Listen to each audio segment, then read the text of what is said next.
Hello hi, ഇന്ന് നമ്മൾ ഉണ്ടാക്കാൻ പോകുന്നത് നല്ല ടേസ്റ്റി ഇരുമ്പും പുളിങ്ങ വെച്ചിട്ടുള്ള ഒരു പിക്കിളാണ്. അതിന് വേണ്ടിയിട്ട് ആദ്യം നമ്മൾക്ക് കുറച്ച് ഇരുമ്പും പുളി ഇതേപോലെ അതിൻ്റെ രണ്ട് സൈഡ് കട്ട് ചെയ്ത് കളഞ്ഞതിന് ശേഷം കഴുകി എടുത്തിട്ട് നന്നായി ഒരു തുണിയിൽ നന്നായി തുടച്ചെടുത്തതിന് ശേഷം നമ്മളതൊന്ന് ഒരു നാലായി കീറി എടുക്കണം. ഇതേപോലെ ആദ്യം നടു കട്ട് ചെയ്തിട്ട് വീണ്ടും അതിൻ്റെ നടുഭാഗം ഓരോന്നിൻ്റെയും കട്ട് ചെയ്തെടുക്കുക. പിന്നെ ഇതിൽ നമ്മൾ വട്ടത്തിൽ കട്ട് ചെയ്തെടുത്തിട്ട് നമ്മൾ ഇരുമ്പുളി ഈ പിക്കിള് ഉണ്ടാക്കും. ഇപ്പം ഞാൻ ഇത് ഉണ്ടാക്കുന്നത് ഇതുപോലെ നീളത്തിൽ നാലായി കട്ട് ചെയ്തെടുത്തിട്ട് ആണ് നമ്മളിത് ഉണ്ടാക്കുന്നത്.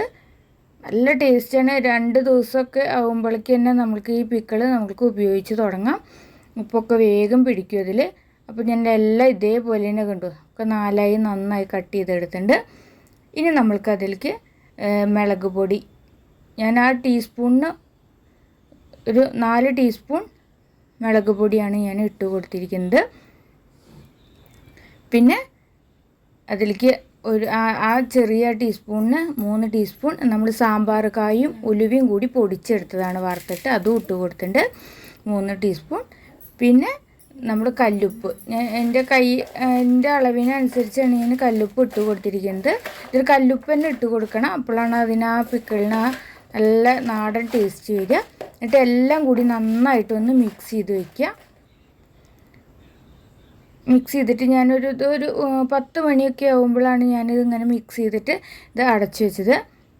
പിന്നെ നമ്മൾ രാത്രി ഒരു 8 മണിയൊക്കെ ആയപ്പോൾ തുറന്ന് നോക്കിയപ്പോൾ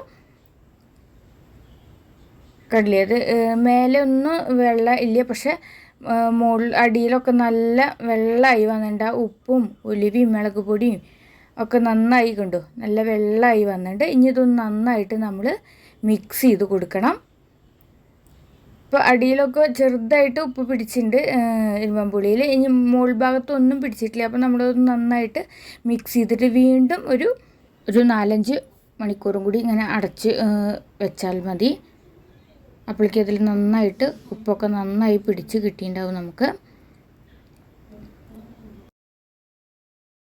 കുറച്ച് കഴിഞ്ഞ് ഒന്നും കൂടി തുറന്ന് നോക്കാം.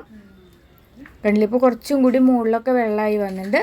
അപ്പോൾ നന്നായി ഉപ്പൊക്കെ പിടിച്ച് നമ്മുടെ ആ ഇരുമ്പുളിയുടെ കളറൊക്കെ മാറി വന്നിട്ടുണ്ട്. ഇനി നമ്മൾക്ക് അതിലേക്ക് വെളിച്ചെണ്ണയോ നല്ലെണ്ണയോ എന്ത് വേണമെങ്കിലും നമ്മൾക്ക് ഒഴിച്ചു കൊടുക്കാം. ഞാൻ ഇപ്പോൾ വെളിച്ചെണ്ണയാണ് ഒഴിച്ചു കൊടുത്തിരിക്കുന്നത്. നല്ലെണ്ണ ഇഷ്ടമുള്ളവർക്ക് നല്ലെണ്ണ ചേർത്ത് കൊടുക്കാം. എന്നിട്ട് നന്നായിട്ടൊന്ന് നമ്മൾ മിക്സ് ചെയ്തെടുക്കുക. നമ്മുടെ നല്ല ടേസ്റ്റുള്ള ഇരുമ്പുളി പിക്കിള് റെഡിയായി. നല്ല ടേസ്റ്റാണ്. കായത്തിൻ്റെ ഉലുവയുടെയൊക്കെ നല്ല മണം ഉണ്ടായിരുന്നു, ഉപ്പൊക്കെ കറക്റ്റായിരുന്നു. ഇത്രയേ ഉള്ളൂ, എളുപ്പമാണ് ഈ പിക്കിൾ ഉണ്ടാക്കിയെടുക്കുക. അപ്പോൾ എല്ലാ വീട്ടിലും ഇരുമ്പുളിയൊക്കെ ഉണ്ടായി തുടങ്ങിയിട്ടുണ്ടാവും. അപ്പോൾ എല്ലാവരും ഉണ്ടാക്കി നോക്കണേ. സബ്സ്ക്രൈബ് ചെയ്യാത്തവരൊക്കെ ഒന്ന് സബ്സ്ക്രൈബ് ചെയ്യണേ. അപ്പോൾ അടുത്തൊരു ഈസി റെസിപ്പി ആയിട്ട് കാണാം. Okay, by.